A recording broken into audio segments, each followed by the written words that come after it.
Riavako malala ho amin'ny tompo ho aminareo hatrany anie ny fahasoavan'i Jesoa Kristy, lay tompo sy mpamonjy atsika. Fanavaozana ateraky ny fandrosoana. Fanavaozana ateraky ny fandrosoana. Zany no misongadina amin'ny mofinainantsika anio. Atao amin'ny bokin'ny Asan'ny Apôstôly toko fahaenina, ny andininy voalohany hatramin'ny andininy fahafito. Fanavaozana ateraky ny fandrosoana. Ny rahantsika rehetra mahafantatra fa ny roborobo izay tsy izy ny fivavahana kristianina tamin'ny andron'ny fiangonana voalohany.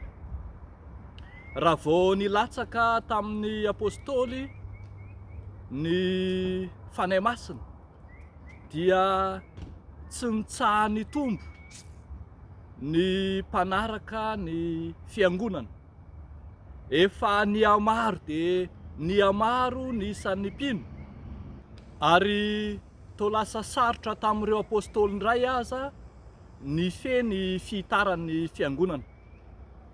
Ny andro voalohany izay nilatsahan'ny fanahy masina fotsiny dia efa tsy omby 3,000 no isan'ny natao batisa, ary azo lazaina mihitsy fa toa niteraka olana aza izany firoborobo ny fiangonana izany. Arakaraky ny roborobon'ny fiangonana no nampisy ny olana sy nahasarotra ny fifehezana ny olana anatin'ny fiangonana. Dia hitantsika eto fa lasa nisy fimononmononana teo amin'ny fiangonana satria tsy mitovy ny fitondrana ireo mpitondran-tena. Toa lasa voatsinjo kokoa ireo mpitondran-tena hebreo raha oharina amin'ny mpitondran-tena helenista izay toa lasa nahazo lasa anjorom-bala.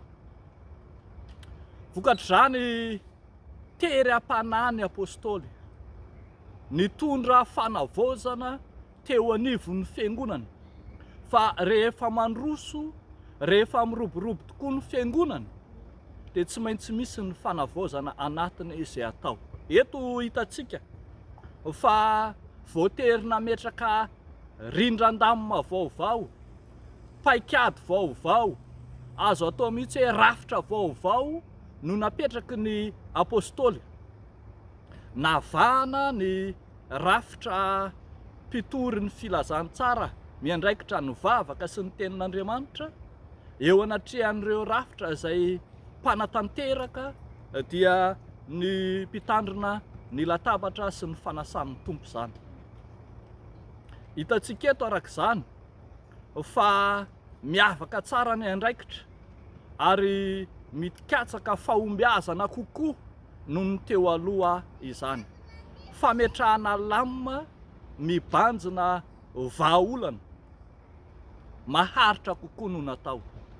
Na tiana na tsy tiana dia tazantsika eto fa izany lamina vaovao napetraka izany dia misy fepetra, fa tsy izay fanavaozana tiana natao akory dia natao, fa misy ny fepetra iankinan'izany. Eto zao ohatra dia hitantsika fa raha mifidy ireo fitolahy izay hody ekôna dia tsy maintsy ho tsara laza, feno fanahy, feno fahendrena no hitandrina izany. Hitantsika tsara ny fizotran'ny fifidianana, ny fanendrena izay natao fa napetraka teo am-pelatanan'Andriamanitra izany rehetra izany. Riavako malala ao amin'ny tompo, mila fanavaozana ny fandrosoan'ny fiangonana, fa arakaraky ny androsoantsika ho any amin'ny fandrosoana sy ny fihazakazahana zao tontolo izao ho any amin'ny teknôlôjia samihafa dia tsy maintsy ihany koa manavao ny fomba fiasany ny fiangonana, manavao ny fomba handraisan'ireo mpino izay hitorinan'ny filazantsara ny fiangonana. Tsy ny foto-drafitrasa efa nisy tamin'ny andron'ny dadabe tamin'ny taona 710 ihany no mbola handraisana ny génération 2000 ankehitriny. Fa mila fanavaozana izany. Ireo efa antitra sy konka mety tsy mifanaraka amin'ny toetrandro ankehitriny tsy maintsy havaozina, ary zany mahatonga ny fiangonana maro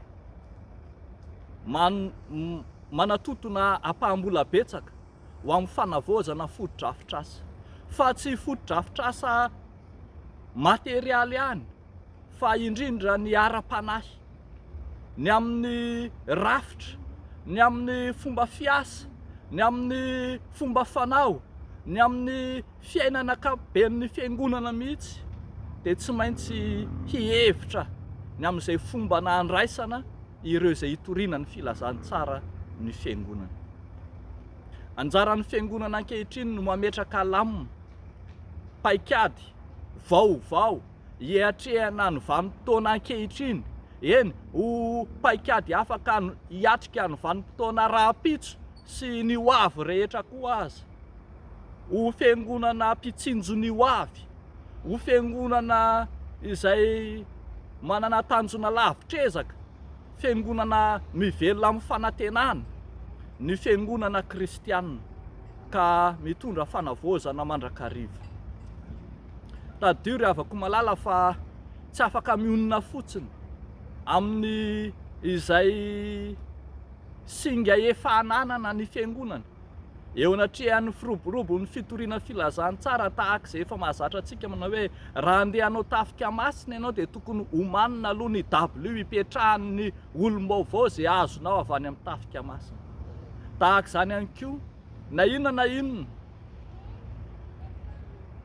asa ataon'ny fiangonana dia mijery sy mitsinjo ny fivoarana amin'ny andro ankehitriny. Ankehitriny izao dia efa marobe isika manaraka ny fitoriana filazantsara amin'ny tambazotra sosialy.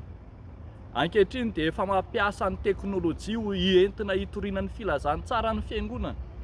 Tsy ratsy ho azy zany, ary tsy voatery ho ratsy raha teo koa, fa tokony ho hain'ny fiangonana ny manararaotra mampiatra sy mampiasa izany mba ho tombotsoan'ny fiangonana, ho fanavaozana ny fiangonana, ary ampiroboroboana ny fiangonana mihoatra noho ny teo aloha. Rehefa napetraka ny lamina vaovao eo amin'ny asan'ny apôstôly toko 9, vokany fahombiazana tanteraka. Zao no hitantsika eo amin'ny 7 manao hoe dia nandroso ny tenin'Andriamanitra ary ny amaro indrindra nisan'ny mpianatra tany Jerosalema, ary maro be koa ny mpisorona nanaiky ny finoana. Nisy zany ny vokatra teo amin'ny tenin'Andriamanitra, misy ny vokatra teo amin'ny effectif, ary misy ny vokatra teo amin'ny fambabona ireo jiosy izay nandray ny filazantsara. Ambampifon'olona maro anery avako ny fanavaozana entin'ny fiangonana amin'ny fitoriana ny filazantsara. Dia ho an'Andriamanitra irerian'ny voninahitra.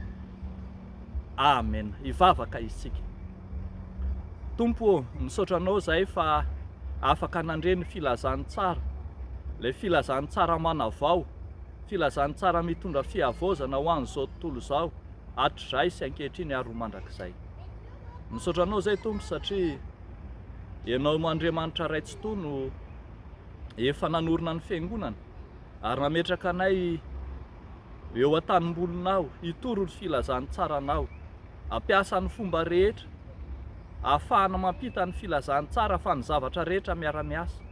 Asoa izay ty anao Andriamanitra, apetraka am-pelantananao ity volana vaovao, hibanjinanay ny lohahevitra hoe avozy ny fanompon'ny fiangonana ity. Dia ataonay sy angatahanay amin'ny anaran'i Jesosy zany vavaka izany, misaotra raha io. Amen.